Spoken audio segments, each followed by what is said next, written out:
Mga kapatid, ito na ang PBA Finals sa pagitan ng dalawang koponan na parehong nag-champion last season.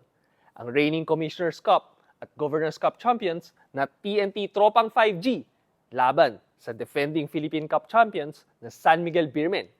Isa rin itong finals rematch mula sa huling conference kung saan nanalo ang SMB para pigilan ang Grand Slam ng TNT. Parehong malakas ang opensa ng dalawang koponan, pero magkaibang kwento pagdating sa scoring. Himayin natin yan dito sa kwenta ni Edson. Simulan natin sa TNT Tropang 5G. Ito na ang pinaka-deadly na perimeter team sa buong liga.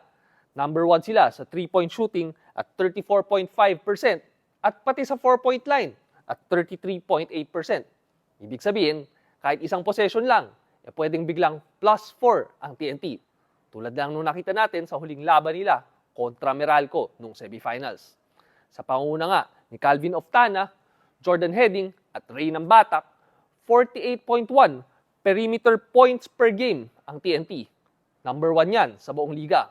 Ang SMB, 37.8 lang. Dito, malinaw ang pagkakaiba ng identity ng dalawang koponan. Pero ito na ang counter ng San Miguel. Ang depensa ng SMB ay nag-aalaw lang ng 30.4% accuracy mula sa tres. Third best yan sa buong liga. Ibig sabihin, ang pinakamalakas sa sandata ng TNT na kanilang outside shooting ay may sagot ang depensa ng SMB. At dito nga magsisimula ang chess match sa pagitan ng dalawang champion coaches. At kung may outside shooting ang TNT, meron namang inside game ang San Miguel. Pag-usapan natin ang points in the paint.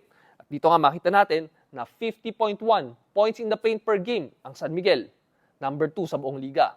Ang TNT, nasa 37.5. At dito na nga bumibida ang 9-time PBA MVP Junmar Fajardo. Kaya alam natin na talagang matindi ang bakbakan dyan sa ilalim. Kaya ang sagot ng TNT, ang kanilang matinding depensa sa loob. 4.5 blocks per game ang average ng TNT na number 1 sa buong liga.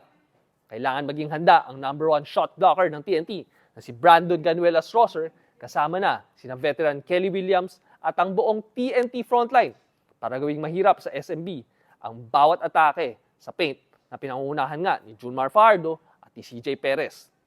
At dito nagiging critical ang rebounding.